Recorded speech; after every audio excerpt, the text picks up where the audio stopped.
आप सभी को नमस्कार। स्वागत करता हूं आपका मेरे ऑफिशियल यूट्यूब चैनल पर। दोस्तों, यमुना अथॉरिटी लगातार नोएडा इंटरनेशनल एयरपोर्ट पर कार्य कर रही है। हम लगातार आपको वहां की कंस्ट्रक्शन अपडेट देते रहे हैं, जिसमें आपको सारी अपडेट आती है कि क्या रनवे का काम चल रहा है, एटीसी टावर की क्या प्रोसेस है। और अभी कल का एक शॉर्ट वीडियो फुटेज जो साइड में स्क्रीन पर आपको दिख रहा होगा कि किस प्रकार से B300 जो विमान है वो उड़ाया जा रहा है। और यह परीक्षण लगभग 30 अप्रैल तक लगातार चलेगा। वो इसलिए कि जो यहाँ पर रडार का काम है, जो नेविगेशन का काम है, वो सही तरीके से हो रहा है या नहीं है। आप सभी को बता दें कि रूस हमारा शुरू से ही एक अच्छा पार्टनर रहा है और रूस से ही नेविगेशन उपकरण भारत में मंगाए गए हैं नोएडा इंटरनेशनल एयरपोर्ट के लिए। दोस्तों, आसपास आपको पता है कि लोकसभा चुनाव की सरगर्मी तेज है और आज यानी कि 19 तारीख को पहला दिन है जिसकी वोटिंग का चरण पहला चरण की वोटिंग आ चुकी है। साथियों, जनसभा में अभी हाल ही में सिकंदराबाद में जनसभा हुई थी, जिसका मुख्य एजेंडा और भाषण का मुख्य केंद्र ही नोएडा इंटरनेशनल एयरपोर्ट है।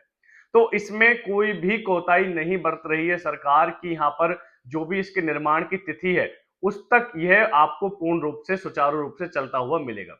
दोस्तों, अक्टूबर में यहाँ से पहली फ्लाइट टेक ऑफ करने का अथॉरिटी का प्लान है कि सरकार की मंशा है कि सितंबर अक्टूबर तक सारे ट्रायल, सारे नेविगेशन सिस्टम, जितने भी रडार प्रोसेस है, जितने भी आपके लॉजिस्टिक की सारी चीजें हैं, वो प्रॉपर कर ली जाए, क्योंकि अक्टूबर में यहाँ से पहली कमर्शियल फ्लाइट उड़ाने का इनका प्लान है।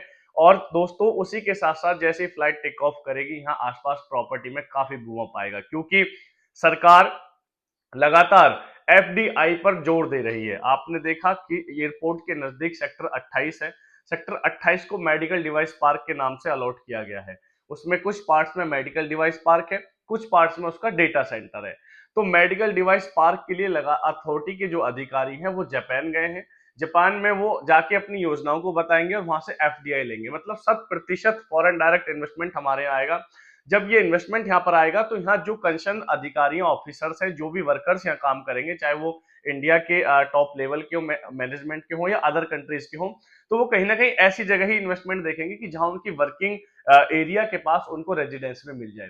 तो प्रॉपर्टी में बूम अप बहुत तगड़ी तरीके से आने वाला है। और जो लोकसभा का निर्णय होगा, लोकसभा चुनावों का जो निर्णय होगा, उसका भी बहुत ज्यादा असर आपकी प्रॉपर्टी पर पड़ेगा। क्योंकि यमुना अथॉरिटी, एक तो होता है कि अथॉरिटी काम कर रही है कि ठीक है, हमने अथॉरिटी का निर्माण कर दिया, वहां लैंड एक्विजिशन हुई, वहां पे सिटी प्लान आए, सारी चीजें। लेकिन ये सिर्फ एक अथॉरिटी नहीं है, ये राजनीति का एक मुख्य केंद्र है। यमुना अथॉरिटी और विशेषकर नोएडा इंटरनेशनल एयरपोर्ट, जिस पर इस जनपद के, मैं कहता हूं उत्तर प्रदेश की सबसे ज्यादा राजस्व देने वाली तहसील इस जनपद में है। उत्तर प्रदेश का सबसे बड़ा कहें और एशिया का सबसे बड़ा एयरपोर्ट इस जनपद में है। बहुत बड़ी उत्तर प्रदेश की पहली इंटरनेशनल फिल्म सिटी आपकी उत्तर प्रदेश में है। मतलब इस तरीके की चीजें यहाँ पर है। तो ये राजनीति का भी बहुत बड़ा केंद्र है और राजनीति हमेशा ऐसे हॉट टॉपिक को पकड़ती है और उनको हमेशा आगे बढ़ाती है। तो नोएडा इंटरनेशनल एयरपोर्ट राजनीतिक रूप से भी फर्स्ट नंबर पर प्रायोरिटी है। और ये ना भूलें कि लोग जो कहते हैं कि पहले कमेंट्स भी आती थी कि भाई एयरपोर्ट पे तो कुछ नहीं है, फिल्म सिटी के वादे हवा हवाई है, स्पोर्ट सिटी कुछ नहीं है। साथियों, जब आप धरातल पर आकर देखेंगे तो आपको पता चलेगा। आप इस वीडियोस में साफ फुटेज में देख सकते हैं कि किस प्रकार से रडार का काम और उसके नेविगेशन को चेक किया जा रहा है। आने वाले टाइम में आप यहाँ से फ्लाइट को टेक ऑफ करते देखेंगे। अभी ट्रायल चलेगा, इस अप्रैल के एंड ऑफ द अप्रैल में आप देखेंगे कि आप अगर आसपास कभी अपना प्लॉट देखने भी आएंगे तो यहाँ से आपको ट्रायल के प्लेन उतरते और टेक ऑफ करते हुए आपको दिखाई देंगे कि किस तरीके से कार्य चल रहा है। दोस्तों, प्रॉपर्टी में इन्वेस्टमेंट करने का बहुत अच्छा समय है। आप इस समय को बिल्कुल ना गवाएं, क्योंकि चीजें बढ़ती रहती हैं। देखो, रियल एस्टेट में चीजें हमेशा बढ़ती रहेंगी।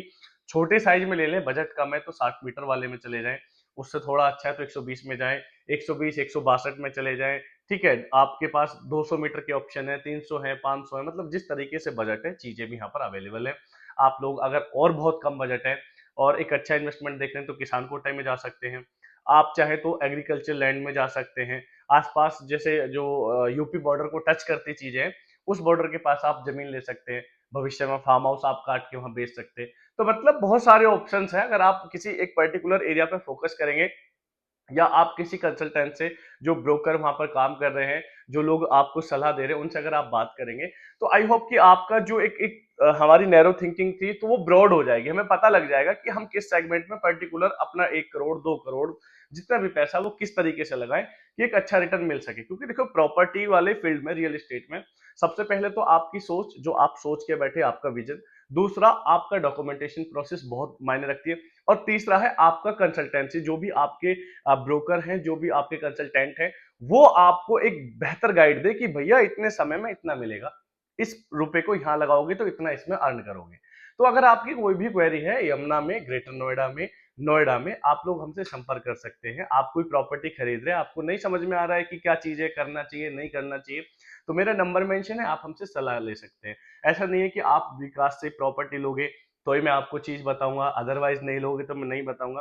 कोई दिक्कत नहीं है, आप जितनी जानकारी मुझे आप देंगे, जितनी चीजें आप मुझे देंगे, मैं उन पर वर्किंग करके आपको और अच्छी तरीके से आपको प्रोवाइड करूंगा। प्रॉपर्टी लेना नहीं लेना वो होता है हमारी समझ के ऊपर। आपको मेरा व्यवहार अच्छा लगेगा, आपको मेरी चीजें अच्छी लगेंगी, मेरी थिंक प्रोसेस आपके थिंक प्रोसेस से जुड़ पाएगी, तो फिर हम कनेक्ट कर पाएंगे। लेकिन अगर हम कोई चीज ले रहे हैं और हमें सही गाइडेंस मिल जाए तो भी बहुत बड़ी बात है। तो आपकी कोई भी क्वेरी है, कुछ भी चीज आपको जानकारी चाहिए, आप मेरे नंबर पे, स्क्रीन पे मेरा नंबर मेंशन है, मुझे कॉल कर सकते हैं। इवन कमेंट मैं देखता हूँ, आज आप बहुत अच्छी अच्छी कमेंट कर रहे हैं, लगातार 2 दिन से मेरी वीडियोस आ रही हैं, आज तीसरा दिन है लगातार वीडियो लाने का। तो आप मुझे कमेंट में बता सकते हैं कि मैं किस चीज पे और अच्छी वीडियो बनाऊं। जैसे एक कमेंट आया था एसडीएस एनआरआई सिटी के ऊपर, तो मैं जिस दिन भी उधर विजिट करूंगा एनआरआई सिटी के ऊपर मैं जरूर कमेंट करूंगा। वो भैया अगर वीडियो देख रहे हैं तो आप बेफिक्र रहिए, आपकी कमेंट्स मैंने स्क्रीनशॉट ले लिया है। मैं जब भी एसडीएस जाऊंगा मैं जरूर उसके बारे में पूरा डिटेल बनाऊंगा कि क्या डेवलपमेंट है, क्या चीज है। तो आप बेफिक्र रहिए, आप कमेंट के माध्यम से मुझसे जुड़ सकते हैं, मुझे बता सकते हैं कि मेरे लिए क्या अच्छा है और मैं क्या और अच्छा आपके लिए ला सकता हूं। तो वीडियो देखने के लिए आप सभी साथियों का बहुत बहुत धन्यवाद। जय हिंद, जय भारत।